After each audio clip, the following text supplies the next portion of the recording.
CreepyCorner stories. Hey folks, before we dive into tonight's stories, I want to give a huge thank you to Kieran Tibbetts and Lisa Collin for supporting the channel and being amazing members. So if you enjoy what you hear tonight, you're in the right place. Now, grab your headphones, turn off the lights, and let's step into another amazing night. Don't forget to subscribe, like, and comment below. What kind of story hits you the hardest? The ones that feel too real, or the ones that could actually happen to someone you know? I joined a dark web cult to find my missing brother. The ritual they made me perform still haunts me. Yo, what's up guys? I wasn't planning on posting this here, like ever. I swore I'd take this whole story to the grave, but man, it's eating me alive. Every day I wake up thinking maybe I imagined it. Maybe the trauma just made me remember it wrong. But then I see the scar, the one on my palm, the one they gave me during the ritual, and I remember every detail. This isn't a creative writing post. I'm not a horror author. I'm a 21-year-old dude from Missouri who likes Apex Legends, has a bad Starbucks addiction, and until last year, ran a mildly cursed meme page on IG. You might have even seen my handle. I used to post those cursed TikTok compilations that loop like nightmares. Then one day, everything changed. It started with a Discord ping. It was a Tuesday. I remember because I was sitting in a McDonald's parking lot at like 1 a.m., parked in the back near the dumpsters eating cold fries, doom scrolling Twitter. My brother Nate had been missing for 6 months by that point. Just vanished. No note, no call, no ping on Find My Phone. Cops filed it as a runaway. Said he probably just needed space. Bullshit. Nate loved his routines. Same Starbucks every morning, same Spotify playlist, same YouTube rabbit holes. Something was wrong. I knew it, but I'd hit a wall. I tried tracing his socials, found nothing. Then I tried a sketchy service on Telegram, one of those data scrapers people whisper about in threads that get instantly locked by mods. The guy who responded called himself Silence Zero and only wanted crypto. Said he could find Nate if I was willing to dig deeper than the surface web. I thought it was fake, a scam, until the file arrived. It was a .zip file, just called N888_L0G. I was expecting a fake address, or maybe a virus, but inside were screenshots, blurry, like they'd been taken with a phone screen in a dark room. They showed my brother on a live stream. No doubt. Same dumb scar on his eyebrow, same band tee he always wore. But his face looked off. Eyes red, skin pale. And in one clip, he was bowing in front of something, or someone. There were symbols in the background, all drawn in black marker. Looked like a smiley face that had been twisted into a spiral. There were timestamps, forums, and a username at D0NTHERE. I looked everywhere, Reddit, Twitter, IG, even 4chan boards. Nothing. But when I dropped that handle into a weird little browser I downloaded to access .onion sites, something finally came up. It was a link to a private room on a dark web community called The Garden of the Downed. So yeah, let me explain. This place didn't look like your typical edgy hacker forum or even a Red Room vibe. It looked normal, like a MySpace page coded in hell. There was autoplay music, some slowed down Britney Spears remix that kept glitching, and a photo of a huge forest with eyes peeking out between the trees. The menu had only 3 tabs: Witness, Descend, Obey. Each tab led deeper into the site, but you couldn't access them without a login, except I already had one. Or rather, someone had made one for me. My browser auto-filled the username at newroot37. Password already planted. I swear on everything I didn't type that in. I hesitated. This had gone from weird to, okay, I'm probably being watched levels of creepy. But if my brother had been here, if he was still here, I clicked. The screen flashed black, then red, then a sentence appeared. The soil remembers those who bleed into it. The next few days are a blur. I stopped sleeping. Every time I logged on, new sections opened. Videos mostly. Some were just people standing still in the woods at night, whispering. Others were worse. There was a man in a suit made of black garbage bags, performing what looked like a baptism in a sink full of animal bones. I tried screen recording once. My phone crashed and wouldn't turn on for 2 hours. That's not even an exaggeration.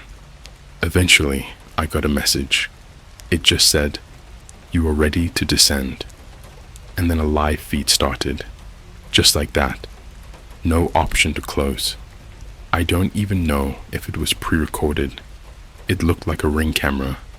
But in the middle of the frame, slumped over a chair, was Nate. Bruised. Shaking. Alive. I screamed. I literally threw my phone and had a breakdown on my bedroom floor. But then I realized there was a piece of paper taped to his chest. It read, "Come find him. Bring your blood." And then coordinates flashed across the screen. They led to Illinois, middle of nowhere. I rented a car, made up some story for my mom about visiting a college friend, and drove out there 2 days later with nothing but a pocket knife and a gut full of panic. The location was in the woods, behind an abandoned water treatment facility. Super horror movie vibes already, I know. When I got there, there was no one. Just a weird pile of rocks in the shape of that smiley spiral, and a hole in the ground. Like an actual dugout hole. With steps. Stone steps. That's when I heard it. My brother's voice. He was singing a song we used to sing as kids when we played hide and seek. That dumb jingle from the Backyardigans intro. I swear, it was his voice. I went in, and that's where part 1 ends. I'm gonna write out the next part soon, if anyone even reads this. But if you're still here, just know, it gets worse. Way worse. This whole thing wasn't about a cult. It wasn't even about Nate. It was about me, and what they knew I would do. I don't think I was breathing when I stepped down into that hole. You ever get so scared your body just shuts off? Like instinct goes, this isn't real, and your muscles move because they have to, not because you're choosing it. That's what happened. I felt my knees shaking, breath frozen halfway down my throat, but my feet kept descending those steps like I was being pulled by puppet strings. The deeper I went, the colder it got. Not cold like winter. Cold like a morgue. Cold like something had died, and whatever was left behind had rotted long enough for the air itself to learn how to scream. The walls weren't dirt. They were smooth stone, carved, with names, hundreds of names, no dates, just first names, etched like grave markers in spirals along the walls. Some were crossed out, others had symbols beside them, symbols I'd seen on that website. I didn't see Nate's, but I saw mine, Jacob, carved clean into the third step from the bottom, and under it, plus 2 symbols I hadn't seen together before. That's when I realized I wasn't the one looking for my brother. I was the offering. There was a door at the bottom, not even locked, just thick, heavy wood, like something ripped from a medieval castle. When I pushed it open, I expected a room, a tunnel, anything that made sense. But all I saw was blackness, like real, actual black, pitch void. But the worst part? It smelled like bleach and burnt meat, and there were footsteps echoing ahead of me, not walking, dancing, like barefoot shuffling, wet, sloppy. Then came the laughter, childlike, but broken, like a laugh that had been practiced too many times by someone who didn't remember why people laughed in the first place. Then a whisper, deep in my right ear, so close I felt its breath behind my earlobe, even though I knew I was alone. He took the wrong blood. Bring it back. I ran, not up, forward. The hallway stretched into a red-lit chamber, and I swear this isn't a metaphor or creepypasta flourish. I mean it literally. Red. Everything was glowing like an underground rave with no music, just that humming, like static and moaning blended into one constant drone. There were people, but they weren't people anymore. Each one stood, arms down, completely still, naked except for animal skulls worn as masks. Each mask was cracked, mismatched. Deer, wolf, owl, human. But their bodies, God. They were covered in carvings, deep slices, symbols matching the ones on the walls upstairs.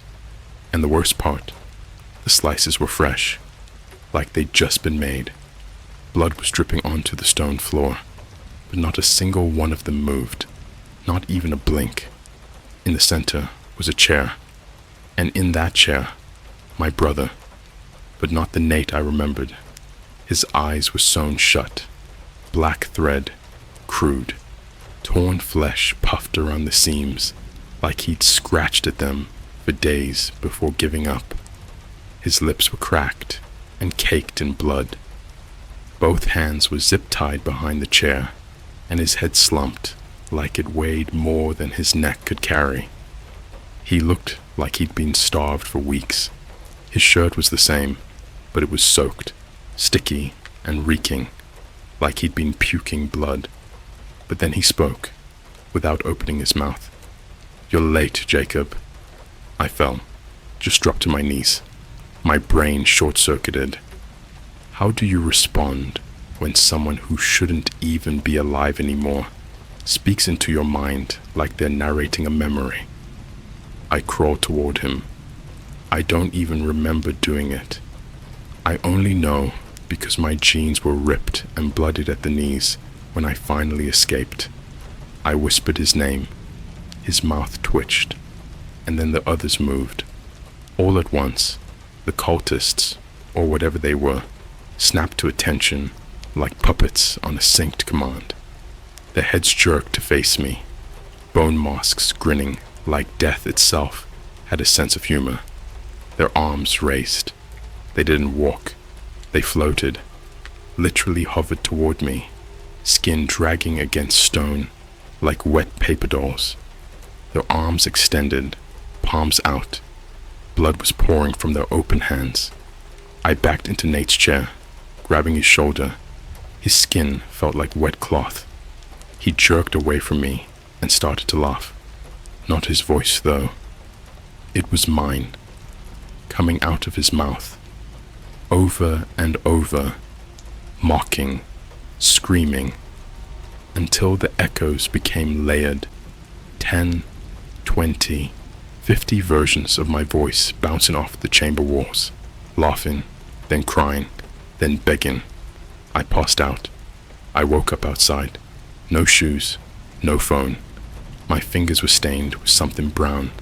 Blood, dirt, both.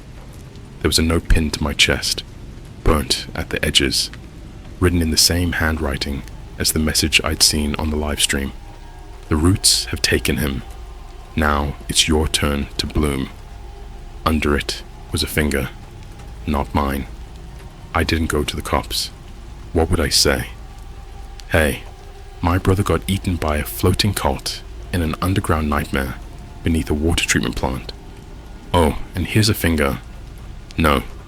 Instead, I went back to that site, the Garden of the Damned. but it was gone. Not just 404'd, erased. Even my bookmarks were corrupted. My Tor browser crashed every time I tried to access anything dark web related. That was 2 months ago. I haven't slept since. Every time I close my eyes, I see the chair. And him. My brother. Or whatever the hell he became. But here's the thing. That should have been the end. I should have just moved on. Buried the trauma. Let it rot in my memory. But yesterday, I got a package. No return address. Just my name. Inside, a USB drive. A flash drive wrapped in human hair. I plugged it in. There was one file. A video. The footage was shaky. Taken from a phone in low light. Looked like a live stream. A man walked into frame. His face was hidden under a hood. He sat in the chair. And then, behind him, floating, limping, dripping, came Nate. But his eyes weren't sewn shut anymore. They were wide open, white, glossy, empty. He leaned forward and said, "You opened the wrong door, Jacob." Then the video cut to black. But before it ended completely, a frame flashed. Less than half a second. I screen capped it.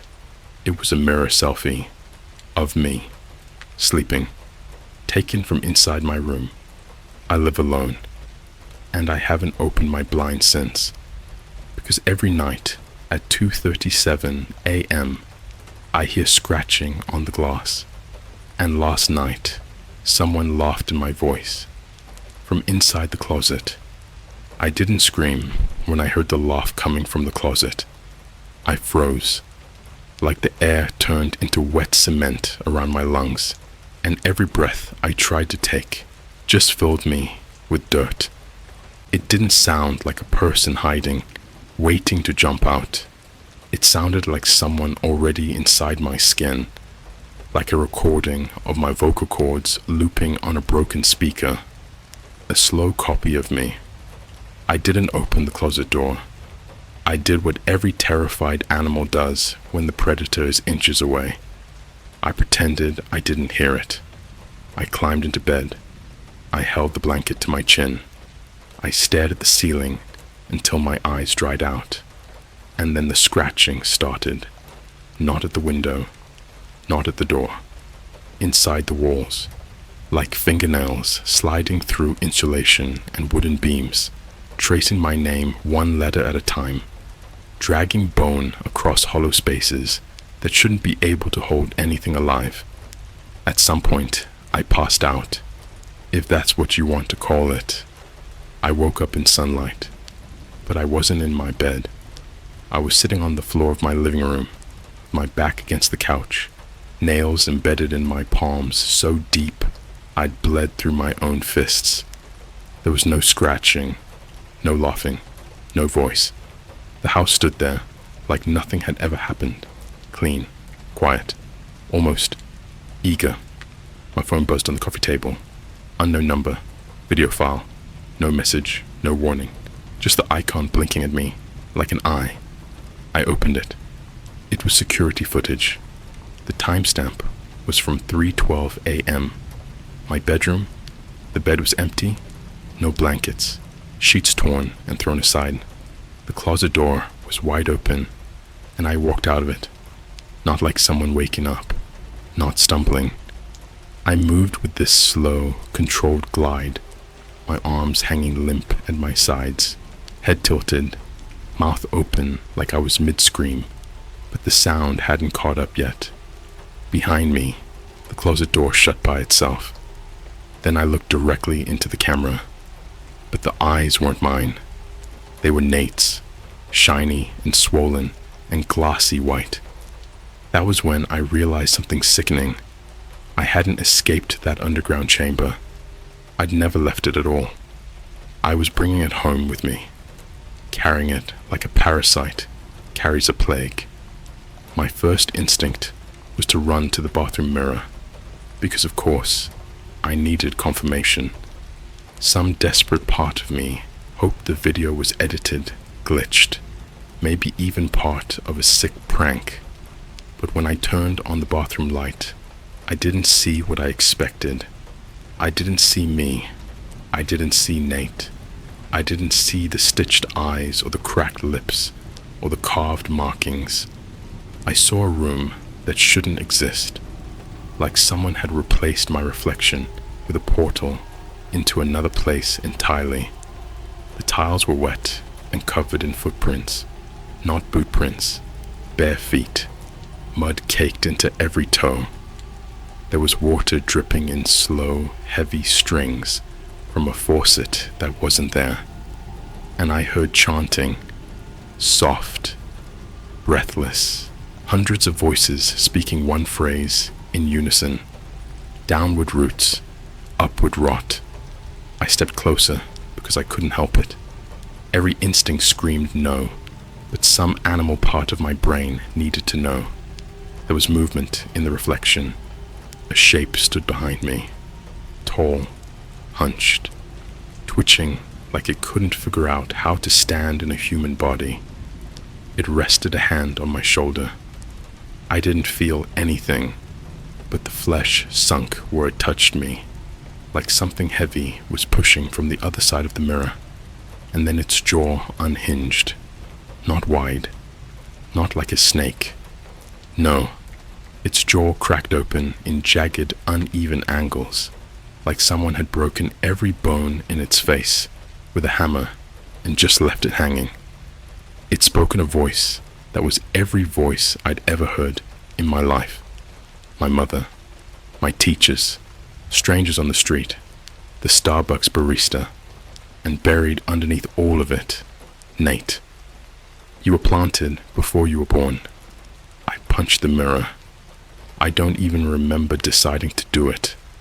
Glass exploded everywhere, cutting into my knuckles, my wrists, even my neck. But when the shards hit the floor, they didn't show my bathroom. Every broken piece reflected the same tunnel, those stone steps, those carved names, and on one shard, the closest to my foot, there was a new name, Mother, crossed out, and below it, freshly carved, still bleeding, Father. Then under that, Jacob, uncrossed, waiting. I couldn't stay in the house anymore. I grabbed keys, wallet, shoes, barely remembered the order, and bolted to my car. It was raining outside. The sky was this thick, bruise-colored slate. The air smelled like mold and thunderstorms. I didn't know where to go, so I did the only thing that made sense. I drove to Nate's old apartment. His landlord had rented it out to someone else after he went missing. But I still knew the door code. It hadn't changed. The hallway smelled like microwave noodles and dust. Old familiar scent, almost comforting, until I reached the door. The keypad was gone, completely ripped out of the wall. A hole stared back at me, filled with something black and pulsing like a slow heart. The number 37 was scratched into the drywall next to it, not carved, scraped. I put my hand near it. The pulse sped up. 37. New route 37. Already planted. I didn't go inside. I didn't need to, because from behind the door, I heard Nate, not crying, not screaming. He was singing again, that same childhood song, but slower this time, like someone dragging a body across gravel. And I wasn't alone in the hallway. I knew it. There were footsteps behind me, bare feet, slow, wet. My phone buzzed. New message. No sender. Just 3 words. Come water him. I turned around. There was no one there. Just dirty footprints, leading down the hall, toward the elevator. Each step darker than the last. I followed, because I wasn't in control anymore. Because I think I never was. And because I could hear someone else breathing with my lungs, like they'd already climbed inside me and were trying to learn how to use the equipment. The elevator door opened before I even pressed the button. It was full of dirt, black, wet soil up to my knees, and something was buried beneath it, something struggling something whispering in my brother's voice. It's your turn to bloom, Jacob. The elevator doors shut behind me, sealing me into that soil like a coffin with metal lungs. The smell was wrong. Not just dirt and rot. There was sweetness too, like decomposing fruit left in summer heat. The kind of scent that sticks to your teeth. My legs sank deeper with every second, the soil sucking at my calves, my knees, my thighs. Each movement felt like wading through wet organs, something soft and fibrous wrapped around my ankle. Roots, hair, a rope? I kicked instinctively, which only made it tighten. A tug upward, a tug downward, like a fight was happening under the earth with me as the rope.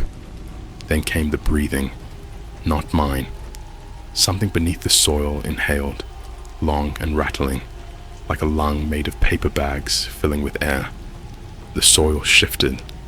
A mound rose in front of me, as if something was pushing upward from beneath.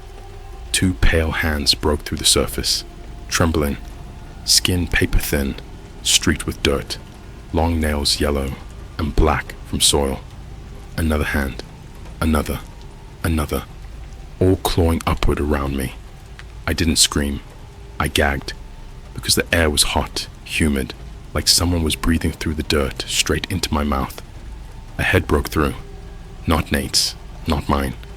Something older. The skull was warped, face stretched like melted candle wax. The eyes were too big, like they'd been forced open and wedged that way.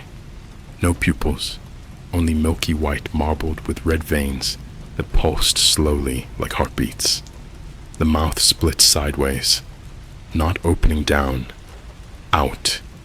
Cheeks tearing at the seams, skin peeling back until it looked like an animal trap lined with teeth. It spoke through soil filling its throat. You were chosen before your mother touched the ground. Hands grabbed my ribs. Not pain, pressure. Like fingers were measuring me, counting bones.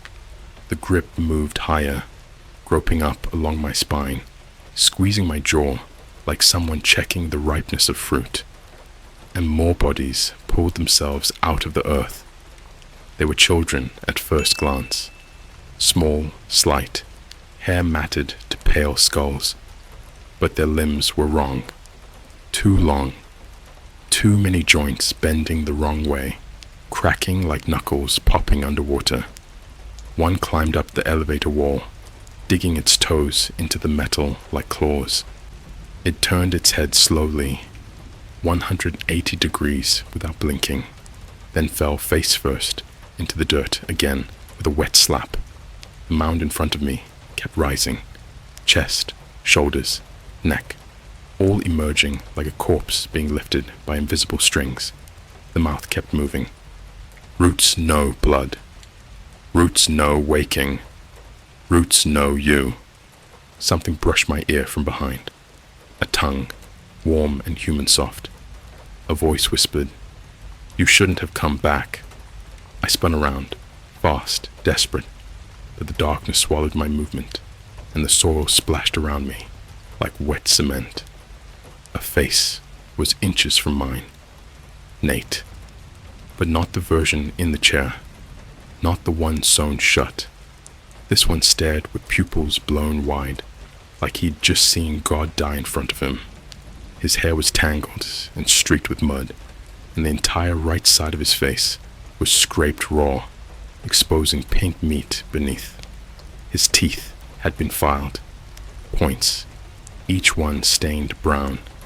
He reached up and touched my cheek with shaking fingers. "They didn't bury me right," he whispered, voice trembling like a blown speaker. "I'm still hungry." And then he bit. Not gently, not like an animal, like a starving man biting into a piece of steak. He sank his teeth into the soft flesh just below my eye. Pain shot through me. A bright white explosion so sharp I couldn't even breathe. The elevator floor shuddered. The walls groaned. The lights flickered like a dying heartbeat. I pulled away, but his jaw clamped harder, teeth scraping bone. Blood poured down my face, hot as engine oil. He didn't chew. He just dug deeper, grinding teeth against the socket, like trying to hollow it out. I punched him. Once. Twice. But every hit landed like I was hitting wet sand. His head jerked sideways, neck bending too far, bones cracking like twigs. The pale bodies came closer. Cold fingertips brushed my back, shoulders, scalp. They didn't speak. They hummed. Not words. A vibration, low and resonant, spreading through bone like metal scraped across glass. And then something spoke behind all of them. Low, calm, patient. Stop wasting his face. We only need the red.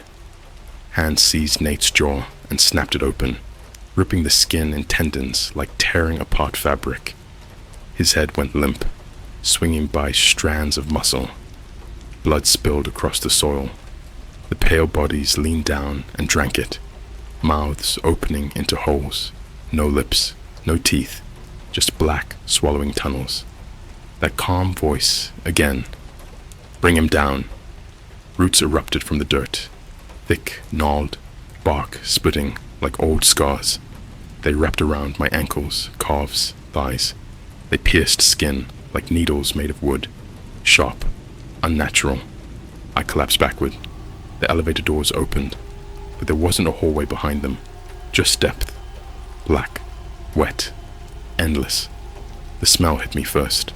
Rot and ocean brine and something chemical, like bleach poured over corpses. The roots yanked, hard. My nails tore as I tried scraping for grip. The soil sucked my arms down to the elbow, warm, pulsing, alive. Something moved through the dirt beneath my belly, a tendril sliding against my stomach, like a tongue tasting me. They whispered together, down, down, down, down. I didn't fall.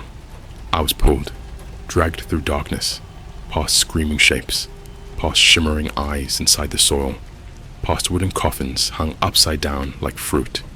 I didn't know how long. Time dissolved. Then, ground, cold stone. I lay there, shaking, face caked in mud and blood. Every breath felt like glass shredding my lungs. The air tasted metallic, like copper pennies licked by fever. Light flickered overhead. Not torches, not bulbs. Candles wedged inside skulls. Dozens of them, each one burning from sockets stuffed with wax. Flames dancing above hollow cavities where eyes once sat. A circle of figures stood around me, cloaked in robes that looked soaked in tar, their heads hidden in those animal skull masks, antlers draped with chains, beaks smeared in something reddish black. One stepped forward. Their mask was human, a real face, tan skin, eyes closed, lips sewn tight with coarse thread, but carved on the forehead was a spiral smile. The same one I saw in the screenshots, the one from the garden.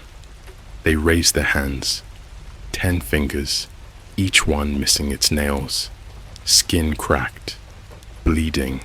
They spoke in a voice that wasn't theirs, like something using the mouth of a corpse. Your brother was the seed. You are the garden. And tonight, the candles crackled. The skull faces leaned closer. The roots tightened. We water you. I didn't struggle when they lifted me. My limbs were heavy, like someone had replaced the bones with soaked rope. The robed figures didn't grab me like a person. They handled me the way gardeners handle roots, gentle, reverent, methodical. Their fingers dug into my skin without tearing it, pushing aside muscle, making room. They weren't hurting me. They were preparing me. The stone room was larger than I realized.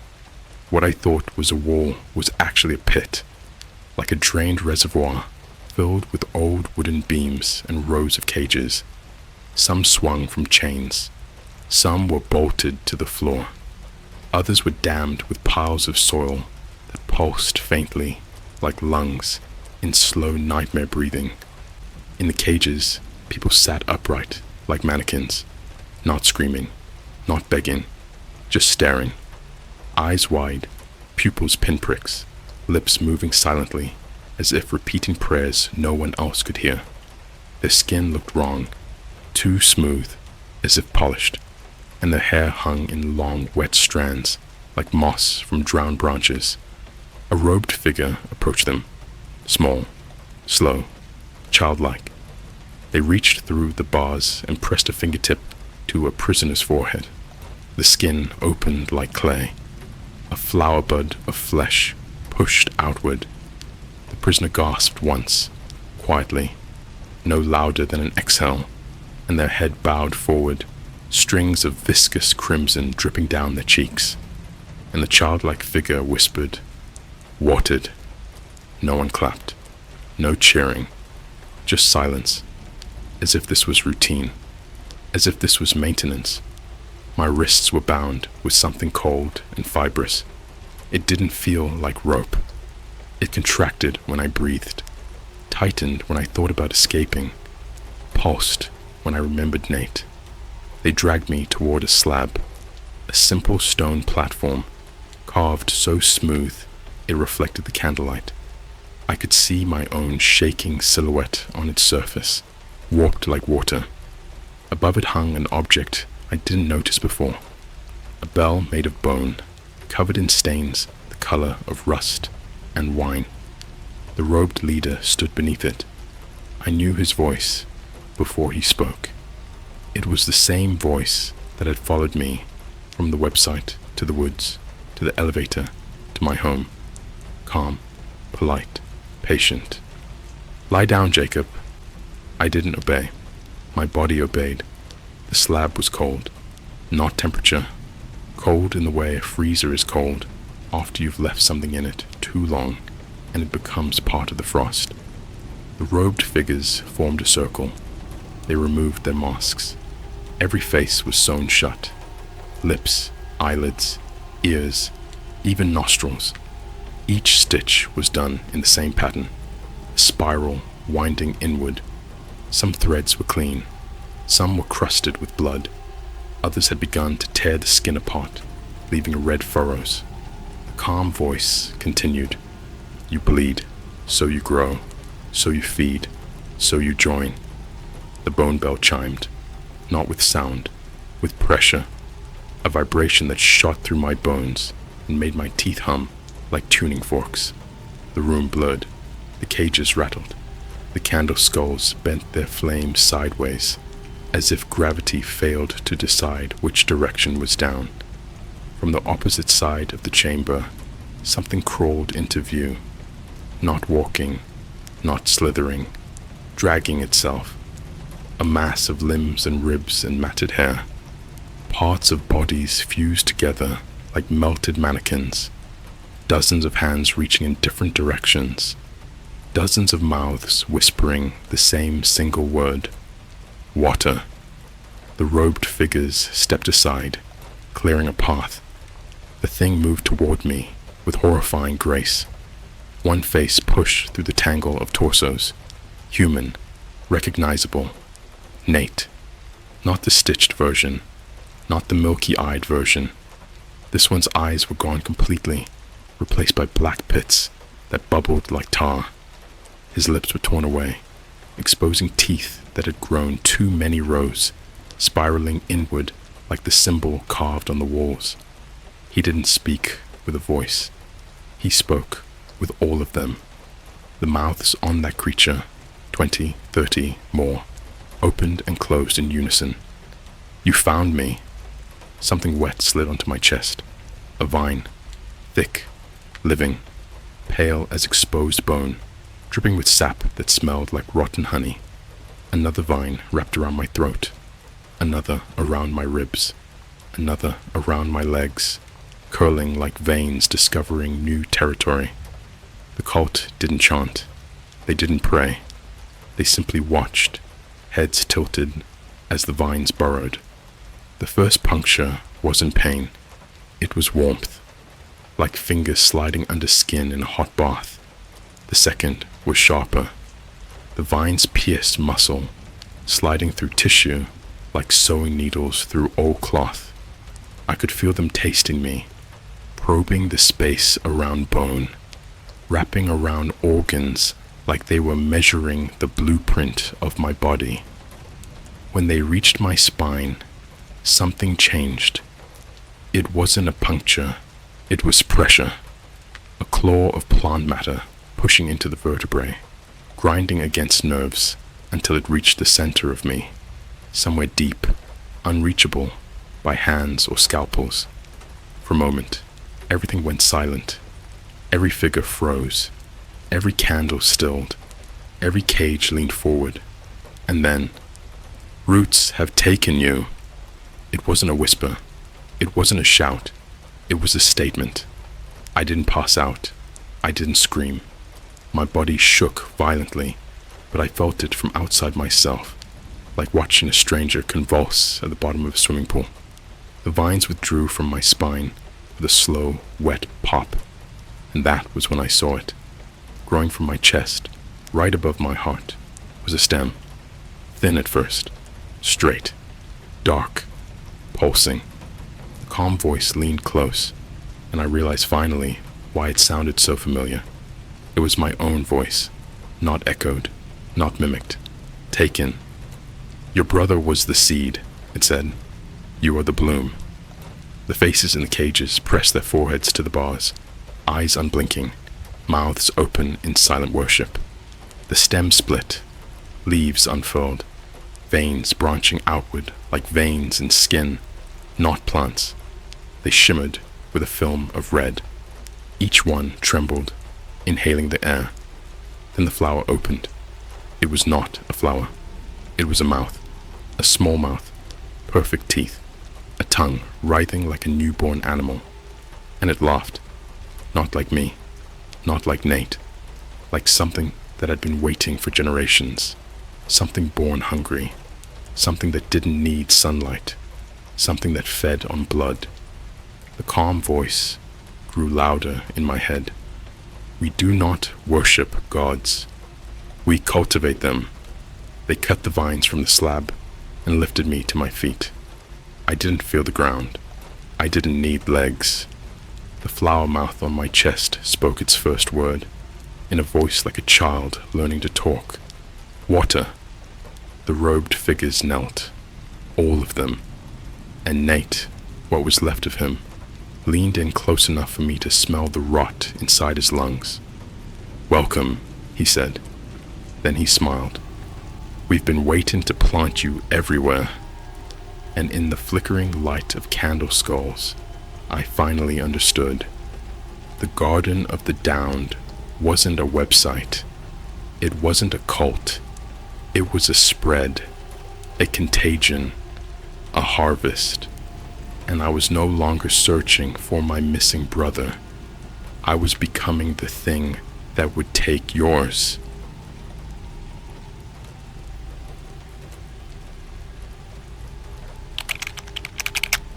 I saw my father's name on a dark web list of elite party attendees. The video show. He wasn't who I thought he was. Okay, so this is gonna sound insane. Like one of those YouTube animated horror stories where some kid finds a haunted VHS tape or stumbles into a secret bunker behind their school. But I swear to God, everything I'm about to tell you actually happened. Or at least, I think it did. I still don't know what was real and what was just my brain trying to cope with what I saw. Anyway, let me start from the top. I'm 22, just a regular dude. I work part-time at a Verizon store and do some freelance coding on the side. I'm super into horror stuff, creepypastas, ARGs, the whole 9 yards. I even tried making a YouTube channel once, but I don't exactly have that charismatic Luna voice, you know? So instead, I just lurk a lot. Mostly on Reddit, Discord, and yeah, sometimes the sketchier parts of the internet. And no, not the cliche. I accidentally clicked a dark web link on Tor, and now I'm cursed. Crap. I'm not that dumb. But let's talk about my dad. My dad's name is Elliot. Grew up in Connecticut. Now lives in a bougie little neighborhood just outside Boston. He's always been kind of stiff. Not in a bad way. Just the typical quiet suburban dad vibe. Polo shirts. Golf on Sundays. Guy doesn't even have Twitter. Always paid cash. Never kept his receipts. But whatever. He's old school. My parents divorced when I was 12. It was messy, but not Lifetime movie messy. Just boring adult stuff. Cheating, money, whatever. I stayed with my mom mostly, but visited him twice a month. And it was always the same routine. Dinner at the same cheesecake factory, maybe a Target run, then back to his house, where we'd awkwardly watch ESPN until I fell asleep on the couch. Thing is, I never really knew my dad. Like, I couldn't tell you his favorite song or what he did in college. He was just kinda there. That changed about 3 weeks ago. I was on this private Discord server, invites only, one of those edgy tech bro servers where people post about digital forensics, OSINT tricks, and sometimes dark web leaks. Some of it's BS, but some of it's actually legit. There's this guy in there who goes by Nightgrid. Total mystery. Claims he's ex-Mossad, but honestly, probably just a dude in Idaho. Still, he dropped a .zip file one night titled Velvet Room, Society Leaks, 2021 to 2025 Final. Everyone freaked. The file had hundreds of text files, images, even MP4s, stuff pulled from what looked like a private encrypted forum hosted on the dark web. The weird part, it was all about this thing called the Velvet Room, some kind of elite gathering for rich, powerful people around the world. Think Bohemian Grove vibes, but with a tech age twist. The invite list was encrypted in parts, but there were plain text names too. I recognized some right away. Politicians, ex-CEOs, even a few B-list celebrities. But one name punched me in the stomach. Elliot R. Madsen, my dad. I stared at the screen for maybe 5 minutes straight. My brain instantly jumped to, oh, must be another guy with the same name. Except, next to his name was his birth date, and our old address from when I was 10. There was no mistaking it. And that wasn't even the worst part. There were videos. I only clicked one that night. I wasn't ready for the others. The video was titled Initiation _Day 3 _Harborsite _BLR.MP4. It was grainy, shaky cam, like someone filmed it on a hidden phone. It started on what looked like a yacht, like something straight out of a billionaire's Instagram flex reel. Big white deck, glowing blue LED lights under the railing. People were in masks, weird half ceramic, half leather things, like Venetian carnival masks, but rougher. They were all dressed in white robes, except for one guy. He wasn't masked, and he was my dad. He looked younger, maybe 5 or 6 years ago. His hair wasn't as gray. He wore a suit, completely out of place compared to the culty vibe everyone else had. But the worst part, he was smiling, like this smug, almost arrogant little grin that didn't look like him at all. It looked like someone wearing his face. I couldn't hear everything. There was this droning noise in the background, like engine rumble mixed with whispering, but I caught a few words, stuff like ascension, cleansing, and the chosen flesh. That's when the camera panned, quick and shaky. It caught a glimpse of something horrible. I swear, I saw a person, maybe a girl, tied to a metal chair. The video cut right after that. like someone yanked the phone away. I didn't sleep that night. I didn't even leave my desk. I just kept scrolling through the files.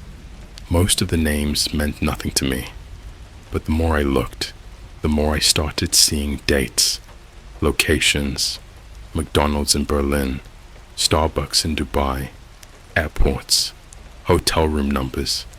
It was like someone had been tracking all these people at their normal lives, but also while they were doing this velvet room stuff.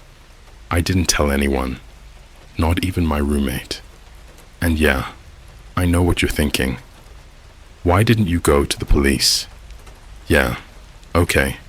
Let me just waltz into a precinct and say, "Hey officer, my dad's in a shadowy cult of billionaire psychos who host human sacrifice parties on boats. Here's a random MP4 from the dark web. You're welcome." They'd laugh me out of the building, so instead I started digging, and that's when things got weirder. My dad called me 2 days later. I hadn't texted him in a while, so the timing was already strange. But what really freaked me out was what he said. "Hey bud, just checking in. I think someone might have been snooping around my house." I froze. I hadn't gone near his house in weeks. I asked him what he meant, trying to keep my voice chill. Some windows were unlocked, and someone left a flash drive in my mailbox. No label. Weird stuff on it. Password protected. I couldn't even breathe, because I knew it wasn't me, which means someone else had sent him something. Someone who knew what he was involved in. And now I think they're watching me too. I didn't go to work for 3 days. I couldn't. Every time my phone buzzed, every time a car slowed down outside my apartment, I thought it was them, the people from the videos, the masked freaks on the yacht, or whoever put that flash drive in my dad's mailbox. My roommate thought I was just binge watching some new Netflix doc and losing sleep, and honestly, I didn't bother correcting him. I couldn't stop thinking about the list. Those names weren't shady criminals or mafia bosses.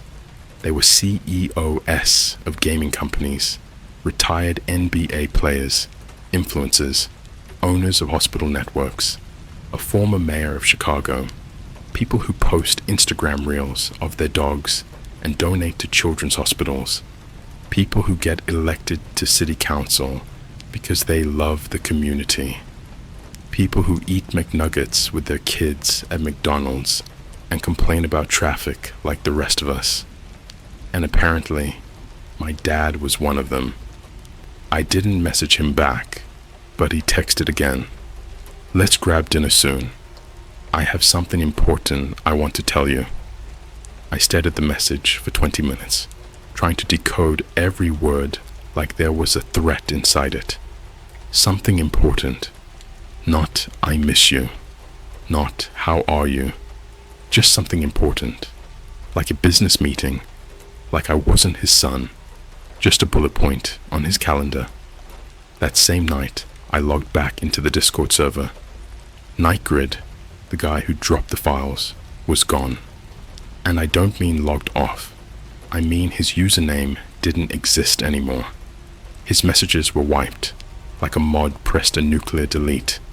Except the mods didn't do it. The server owner posted at 4 a.m. "Do not talk about the leaks. This isn't a game. Stay safe." No emojis, no edgy memes, nothing. The mood changed overnight. And I don't mean people were a little freaked. I mean it was like the server became a funeral. Quiet, cold, everyone lurking, nobody posting, except one account, a new one. RMADILLOPRIEST. No messages, no profile pic. He just sat at the bottom of the user list like an anchor. I don't know why, but something in my stomach twisted every time I saw his name. Like it was a smell I recognized from childhood. A warning. 2 days later, I finally left the house. My roommate dragged me to a Starbucks downtown, so I could touch grass and not rot. I wasn't even listening to him. I just sat there staring at people. Couples ordering frappuccinos, teenagers taking pictures for TikTok, a delivery driver crying into his latte while voice texting someone in Spanish. All these normal people with normal lives. I kept thinking, how many of these people have no idea what their parents do? How many think their dads are accountants or real estate guys when actually they're on secret yachts wearing bone-colored masks? I opened my laptop just to distract myself. I dug deeper into the Velvet Room leaks, metadata, forum timestamps, encrypted usernames. I wasn't even looking for answers. I was looking for confirmation that I wasn't insane. Then I found it. A folder labeled Boston Hub Surveillance. Not pictures, not PDFs. Just a single text file. Iron Balcony, 14th floor, Cam 30A. It listed an address near the Boston Harbor.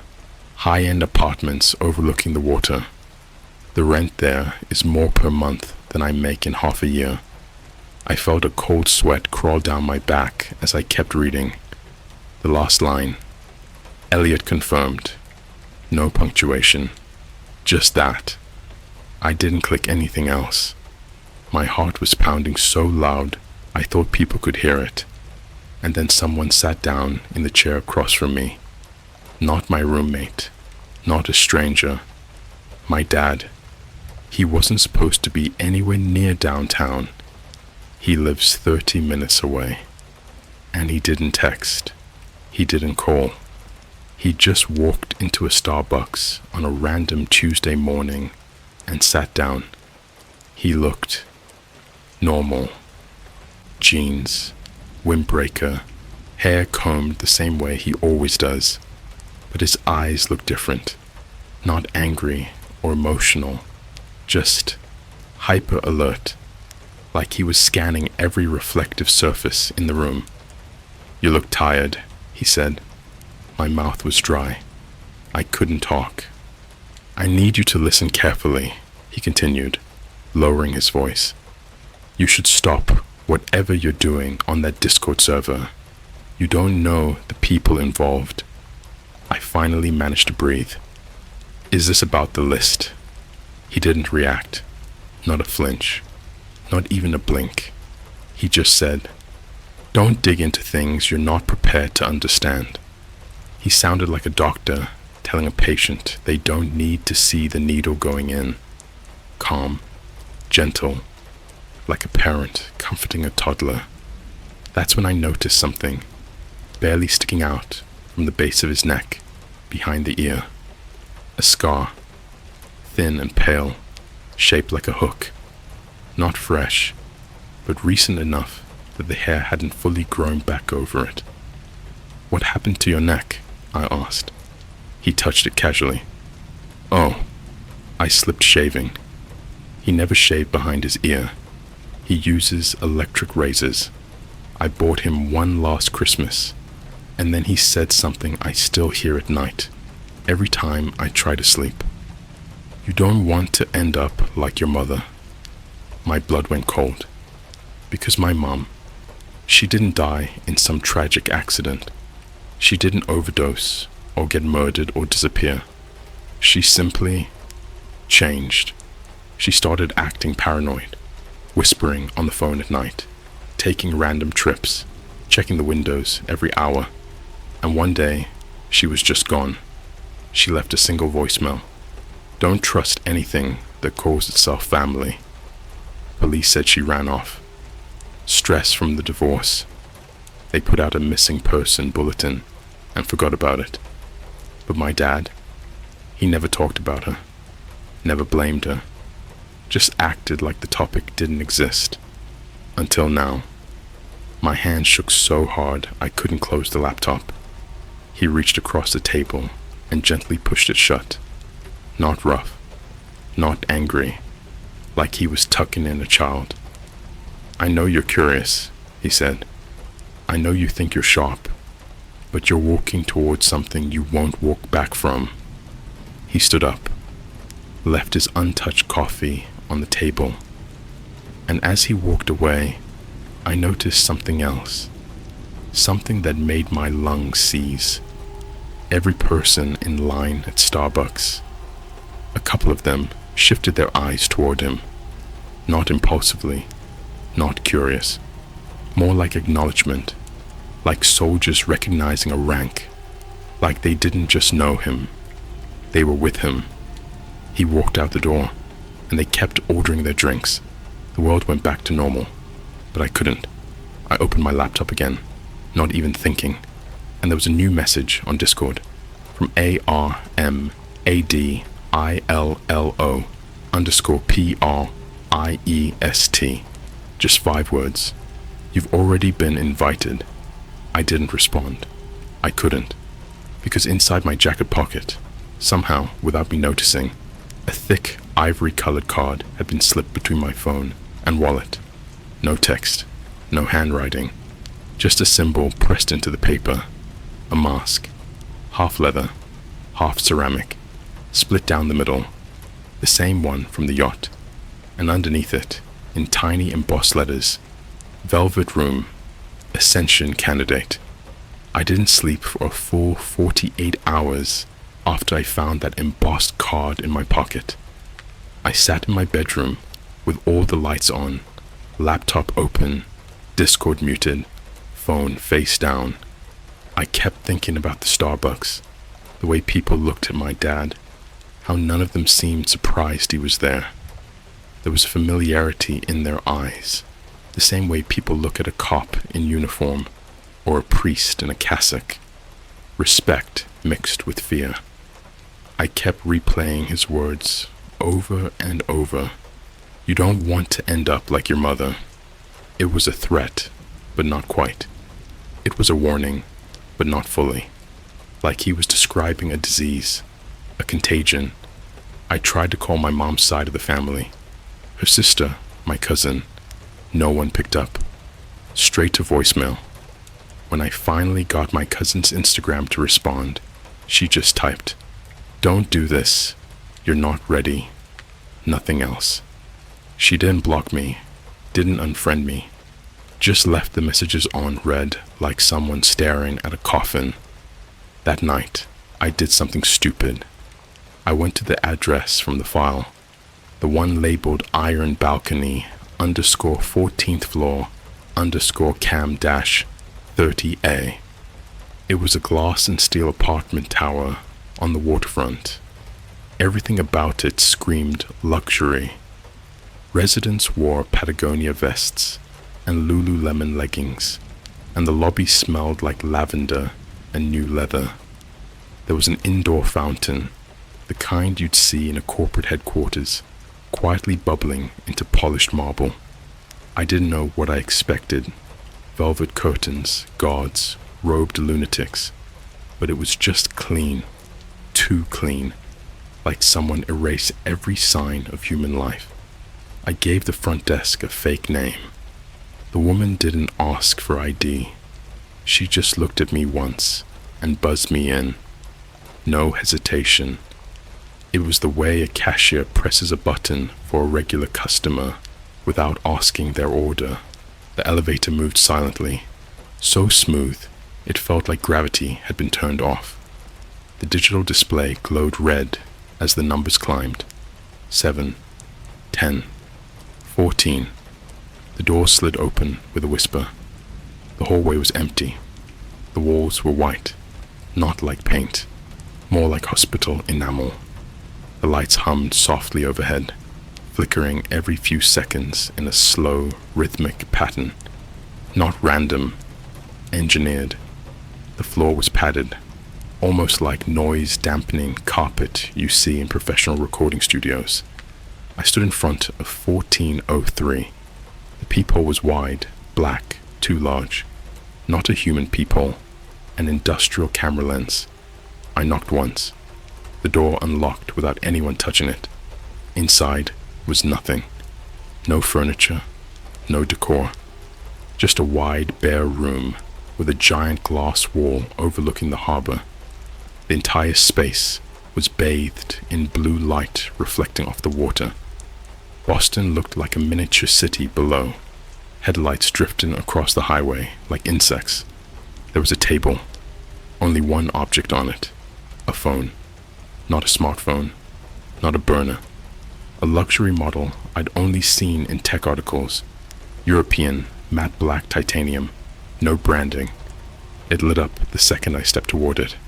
Incoming call, private source. I didn't want to answer.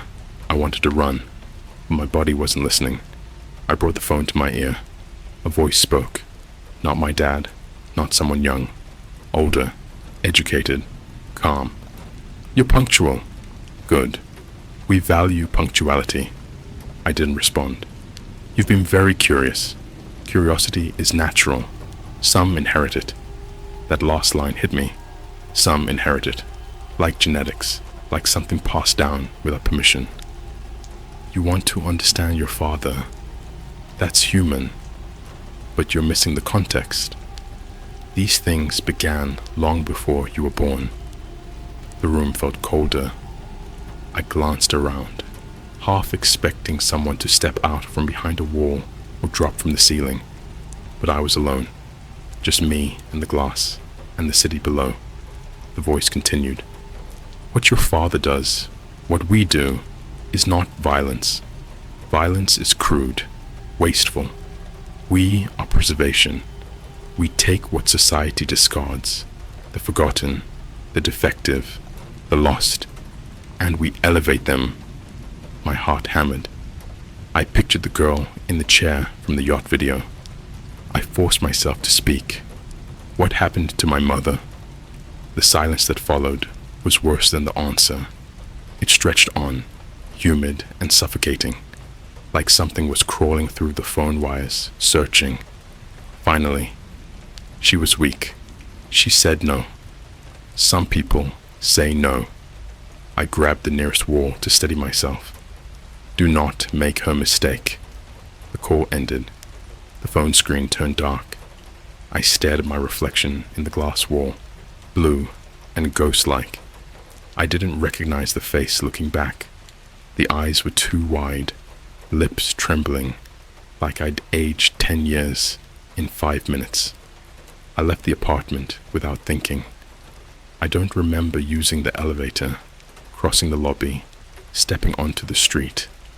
I only snapped back when the cold wind hit my skin. The harbor smell lingered in my clothes. Salt, gasoline, metal. I got home and vomited in the sink.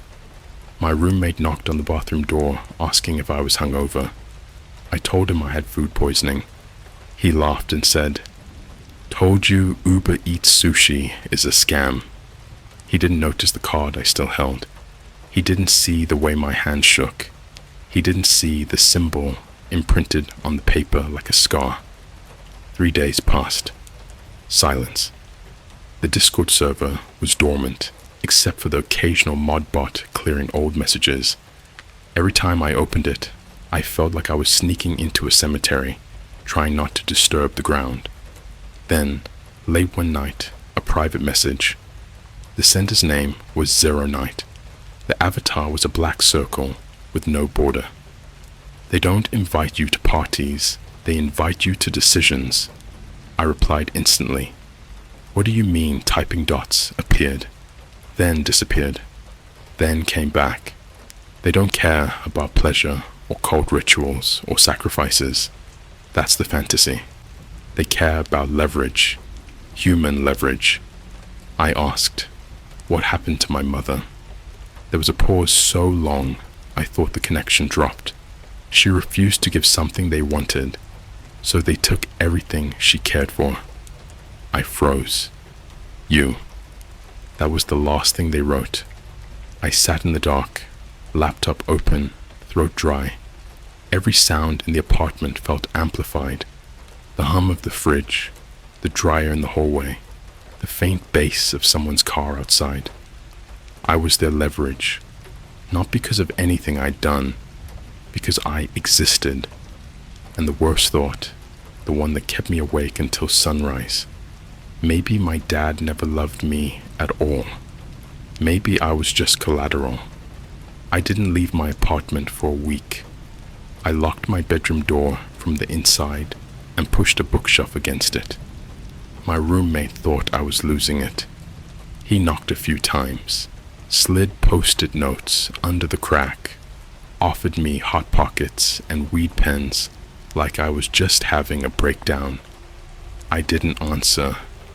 I barely ate. I didn't turn on my lights. My room smelled like sweat, spilled monster, and plastic. The air was thick and oily, like something had seeped in from behind the walls and couldn't get out. I kept the laptop open on my bed, one tab on Discord, one on Tor, one on a text doc I'd been filling with every pattern I could pull from the Velvet Room files, names, coordinates, timestamps, birthdays, flight logs, cargo manifests, Pinterest boards even. They were hiding in everything, like rot under the wallpaper of reality. I thought if I could crack the structure, the hierarchy, the rules, I could find a way to expose them, or stop them, or at least survive. But I was wrong. This was never about logic. It was about permission, and mine had already been signed. I got a package on the 7th day. No knock, no doorbell. I just opened my door at 3:17 a.m. because I couldn't breathe, and it was sitting there. A white box, no label, no tape, no return address, just the same symbol etched into the top in black wax. The mask, half ceramic, half leather, split like a wound down the middle. Inside was a black envelope. Inside that, a single sheet of paper. Your presence is expected. Do not bring electronics. Do not speak unless instructed. Do not look anyone in the eye unless they permit it. No location, no directions, no contact. Just a small chip card the size of a coin, cold and glassy, with a blinking red dot in the center. The second I touched it, it pulsed like a heartbeat. I dropped it. It didn't stop. That night, I packed a bag, not because I wanted to go, not because I was curious, because deep down, I knew this was always the destination, and because part of me, the part that still believed my dad was just a man in a mask, and not the mask itself, needed to see the truth. I left my phone, my laptop, even my ID, and the second I stepped outside, a black SUV pulled up to the curb. No logo, no license plate. The back door opened before I touched the handle. I got in. There were 3 others inside, all dressed in gray. Not suits, uniforms, tunics almost, industrial fabric. One of them, a woman, had a barcode tattooed under her left eye, the kind you'd only notice if you were looking for it. None of them spoke. They didn't even blink. As we drove, the windows darkened until I couldn't see anything outside. It felt like being inside a coffin on wheels. The only light came from a thin red strip along the roof, flickering like a pulse. We drove for hours. I lost track of time. Eventually, the car slowed, turned, stopped. The door opened. We were somewhere industrial, cold, cement walls, dim overhead lights that buzzed like flies. The stairwell led downward, way farther than it should have, 10, maybe 15 floors down. At the bottom was a door, thick metal, like a vault. They opened it with a key that looked like a needle. Inside was impossible. A dining hall, but not like a room, like a chamber. The air felt dense, almost liquid. Every surface was black stone or dark oak polished until it reflected your bones. There were tables arranged in a horseshoe shape, long and narrow, filled with people. Dozens, maybe 100, all wearing variations of the same mask, some with gold edges, others splintered or cracked, like they'd earned scars. They didn't look up as I entered.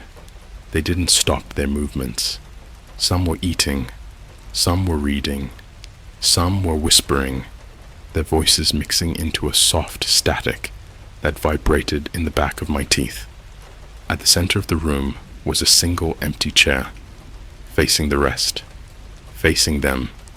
That chair was for me. I don't remember walking. I don't remember sitting. I only remember the feeling of being watched by 100 faces that didn't see. They scanned, like machines waiting for an input. A man stepped forward. No mask. It was my dad, but he wasn't dressed like him. He wore a coat that looked like it was made from the skin of something that used to breathe. Dark red, almost black. No buttons, no seams. He spoke clearly, but not to me. To the room. Candidate has been seated, lineage verified, bloodline intact. There were nods around the table. Some of them pressed their fingers to the table in sequence. I realized, too late, they were voting. He turned to me. His eyes were bloodshot, not from crying, from lack of blinking. Do you accept the memory of your mother? I opened my mouth, but nothing came out. He asked again, do you accept the memory of your mother as debt or as gift? I didn't know what the words meant, but I remembered her voice, her laugh, her warning. I said, gift. The room went completely silent. Then, someone at the far table stood up. A woman, in a mask shaped like a bird's skull, dyed silver.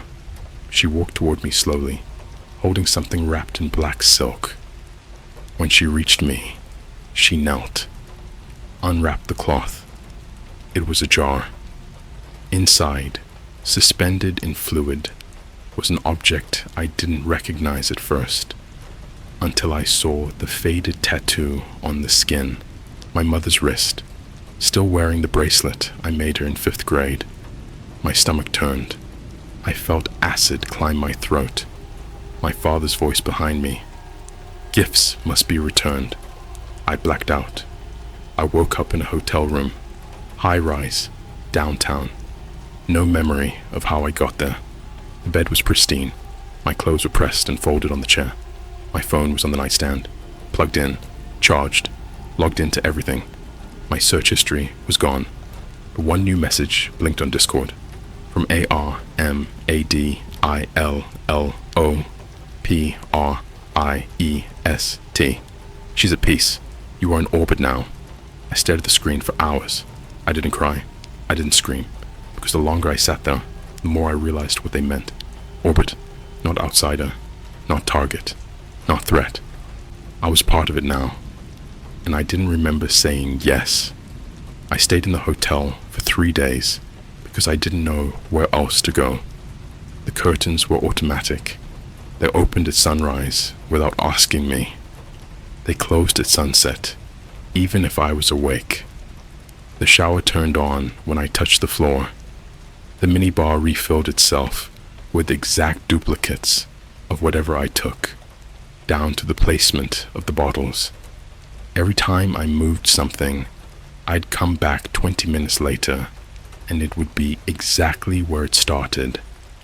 I wasn't alone in that room. There were no cameras I could see, no microphones, no blinking red lights. Just the sense that every movement I made was being recorded through something I didn't even understand yet. Like the room remembered me, not the other way around. The door never locked. Not because they trusted me, because they already owned me. On the 4th day, someone slid a folder under my door. No knock, no footsteps, just paper against carpet, like the sound of a throat clearing in a church. Inside was a single sheet with 4 sentences. You will attend December session. You will not wear the mask. You will observe. You will not intervene. And below that, a list of names. Not powerful people, not celebrities, not politicians, families, a student from Barcelona, a nurse from Osaka, a mechanic from Chicago, a teenage boy from Dubai who posted Minecraft streams on Twitch. There was a photo attached to each name, but the faces were blurred, not censored, not pixelated, blurred like someone had sent the image through 5 different realities and dragged it back. At the bottom of the list was a final name, handwritten, Elliot R. Madsen, not under a category, no photo, no country, just a date next to it, last year's. My father hadn't joined, he had been processed. I threw the folder across the room. It made no sound when it hit the wall, like the hotel swallowed noise, the same way it swallowed light. The car arrived the next morning. No driver visible, no instructions, just the back door opening as if gravity bent around it. I got in. The city slipped by like a screensaver, colors smearing across glass. We drove past a hospital I'd been admitted to as a kid, past a train station where my mother once sat with me for 2 hours because she forgot her car keys, past the Verizon store where I used to watch teenagers argue over iPhone chargers. Life kept happening outside. Inside, there was nothing. No music, no voice, not even engine vibration, just a hum that lived in the bones. Eventually the car stopped. I didn't recognize the building. Old brick, no signage, a metal door at the end of a long alley, business district dumpsters lined against the wall, tagged with graffiti about NFTs and breakup songs. An attendant stepped out, not robed, not masked, just ordinary. He held a clipboard and offered his hand. He didn't ask who I was. He already knew. When he touched my wrist, something hissed under my skin. Not pain, more like recognition. His thumb pressed lightly into a vein near my elbow, and I swear I felt my pulse shift into sync with his. Candidate 1, welcome. Inside was a labyrinth of conference rooms. No velvet curtains, no candles, no occult symbols. Just men and women in tailored jackets drinking espresso and scrolling through spreadsheets. People you'd see in airports. People who take their kids to Disney World. People who look tired from jet lag and deadlines. Every room had a screen on one wall. Muted footage of security feeds, industrial farms, private terminals, obscure border crossings. White arrows moved across maps like veins searching for a heart. One room had a mirror covering the entire left wall. Attendees passed in front of it without looking, as though they knew their reflections weren't theirs to see. Eventually, a woman I'd never met placed her hand on my shoulder and guided me into a steel elevator. No numbers, just a button labeled below. When the doors opened, I smelled salt water before I saw anything. A chamber stretched out before me, with tiered seating like an opera house. A raised platform in the center. No spotlights, just one faint beam from above, the shape of it catching dust like snow. On the platform sat a chair, not elegant, not ceremonial. More like a dentist's chair, more like something designed to hold. Someone was already strapped into it, their back toward me, head bent, hands bound at the wrists. A cloth covered their face, white, clean, like a napkin folded at a hotel restaurant. A man approached the platform, holding a device that looked like a medical scanner. He didn't speak. He just began reading values off a monitor, line by line, in a soft monotone. Heart rate, stable. Cognitive imprint, reversible. Voluntary resistance, low. I tried to step backward, but the floor resisted me. The woman behind me whispered, "Inheritance cannot be refused." I looked to my right. My father stood in the shadows. He looked older than I remembered. Not physically, emotionally, like his mind had aged decades without his face catching up. His eyes weren't dead, They were hollow in the way used things are hollow. A container that had been emptied and refilled and emptied again. He didn't speak to me. He spoke to the entire chamber. Lineage continues. The cloth was removed from the person in the chair. I saw their face, and I recognized them. Not a relative, not a stranger. Me, sitting there, eyes half open, breathing like a metronome in a hospital room. A younger version of me, or an older one, or one that existed sideways. The others around me leaned forward, murmuring, softly, hungrily, as though they'd been waiting years. I tried to scream, but a hand closed over my mouth. The woman again. Memory is currency. You've spent too much. He is the part they kept. The platform began to lower into the floor. Mechanical. Graceful. The version of me in the chair blinked once. Not at the attendants. Not at my father. At me. Like someone looking through a window in a burning house. The last thing I heard before the platform disappeared was my father's voice, steady and practiced. Witness the exchange. Become the vessel. The boy is obsolete. Everyone applauded. Not loud, just enough to make the room feel like it was breathing. When they let me go, I wasn't escorted. The car was gone. The alley was empty. The world outside was completely normal. Some couple was arguing about where to park. A delivery biker shouted at a taxi. A girl took a selfie next to a mural. People were living their tiny stories. I walked downtown for an hour, maybe 2, until my feet gave up. I bought a bottled water from a Walgreens. The cashier didn't look up. The receipt printed with the day's date, like nothing had happened. When I got back to my apartment, my roommate was packing. He said I'd been gone 3 weeks. Rent was overdue. He'd already told our landlord he didn't know when I'd be back. He asked where I'd been. I opened my mouth, and nothing came out. Not because I was scared, because the part of me that remembered how to speak had stayed in that chair. I slept for 19 hours, and when I woke, there was a message on my phone from a number I'd never seen. No country code, just a single line. We welcome you to the Velvet Room. Begin your work. The attachment was a photo, a booth at a McDonald's in another city. 2 people sitting across from each other, a smiling child between them. Their faces were blurred, but mine wasn't. In the reflection of the restaurant window, I was standing outside, waiting. I don't dream anymore. I don't remember the hotel, or the yacht, or the chamber. I remember instructions, and when I look in the mirror now, I don't see myself. I see someone wearing my face like a mask, and smiling a smile I never learned.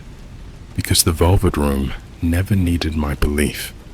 It just needed my body, and it got that the moment I was born.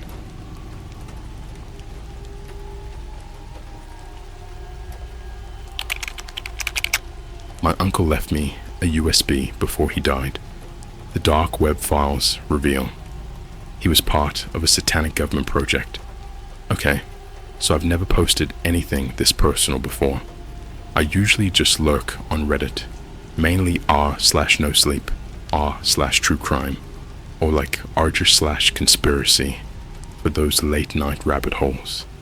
But this is something that's been eating at me for months, and if I don't talk about it somewhere, anywhere, I'm probably gonna lose my mind. So here goes. This all started with a funeral. It was my Uncle Ray's. He wasn't a real uncle, like blood related. He was my mom's older cousin who lived alone in Pennsylvania. We called him Uncle Ray because growing up, he was the one who'd always show up at holidays with cool tech stuff or weird souvenirs from places he'd traveled. He gave me my first Game Boy when I was 7.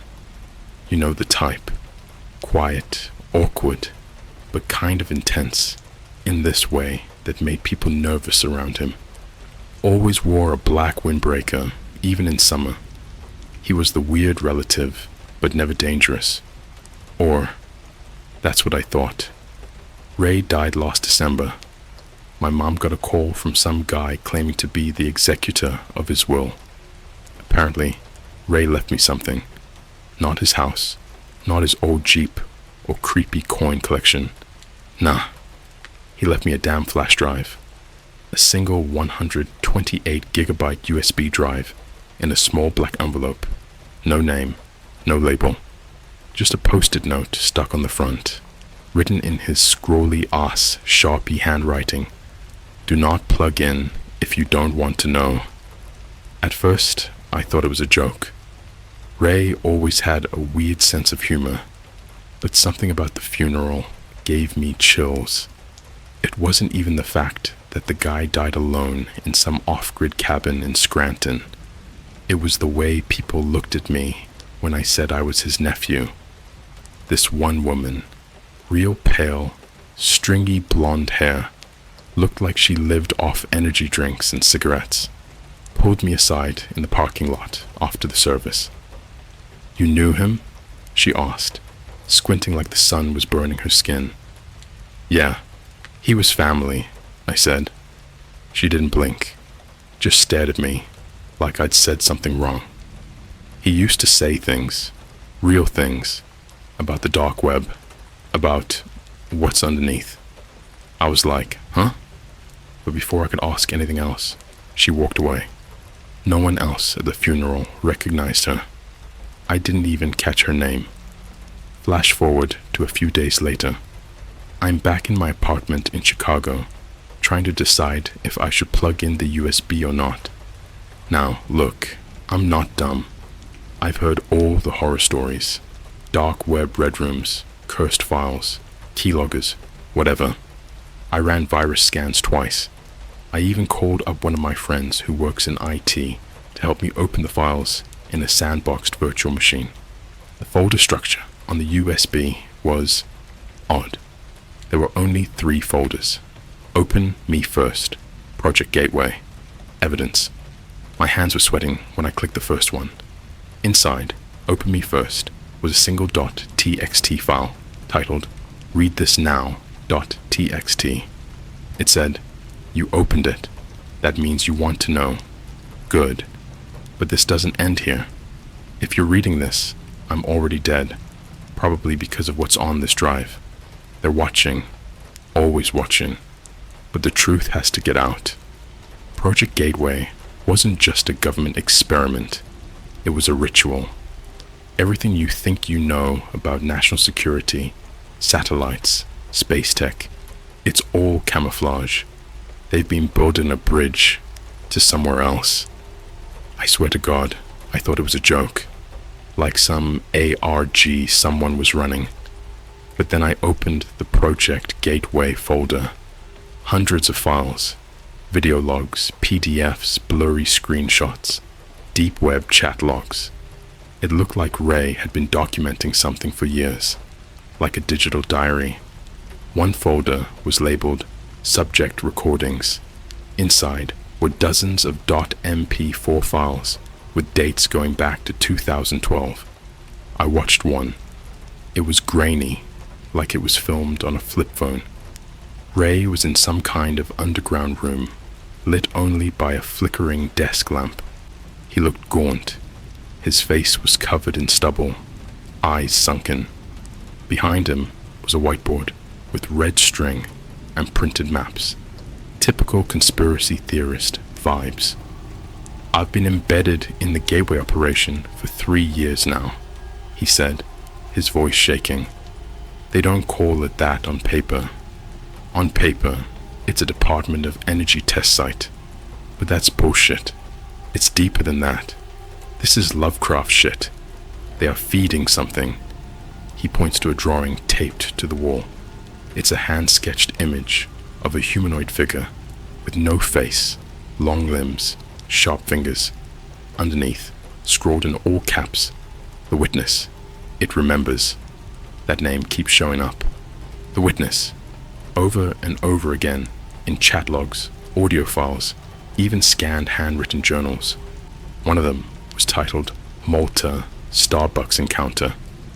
I opened it expecting more nonsense, but it was a literal transcript of a conversation between Ray and a woman he met at a Starbucks in Valletta, Malta. She claimed to have escaped from an experimental facility beneath an Air Force base in Nevada. She said she saw the witness once, but only for a second. Said it felt like her memories were being rewritten in real time, like the creature could overwrite reality itself. That's when I noticed something else. Timestamps on the files. Many of them were dated just days before Ray's death. One video was uploaded the same day the coroner said he had a fatal heart attack, but the background of the video shows snow. Lots of it. And the thing is, Scranton didn't get snow that week. It was in the 50s. I checked. The footage wasn't taken that day. Or in Scranton. The metadata had been edited or faked, which means someone tried to cover up where he really was. The last thing I saw that night, a file from the evidence folder. It was called McDonald's_3am_CCTV.mp4. And yeah, I watched it. It starts off normal, just security cam footage from inside a McDonald's. Empty, except for one guy mopping. Then the camera glitches, just for a second. When it comes back, there's a person sitting at the corner booth. Or something that looks like a person. No face, no eyes. Just a black void where the face should be, and these long, twitching hands resting on the table. The mop guy doesn't see it, keeps cleaning. But the figure, it turns to face the camera, slowly, like it knew it was being watched, and then the footage ends. That's where I stopped.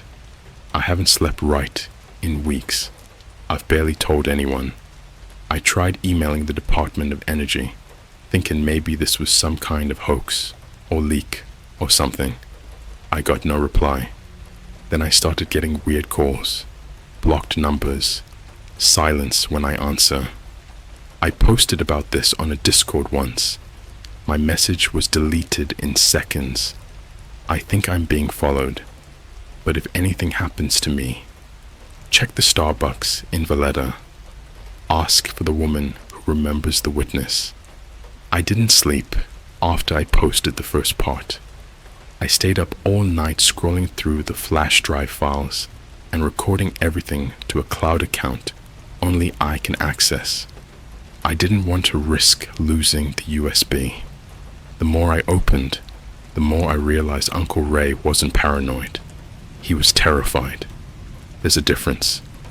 I stopped thinking this was some ARG or internet prank when the first message popped up on my laptop, even though it wasn't connected to Discord, Steam, Gmail. Nothing. A black window just slid over everything like someone was controlling my screen. Stop opening the files. No username, no prompt, just that text. Then it closed, not minimized, vanished, like it had never existed. That was the first moment I felt genuine fear.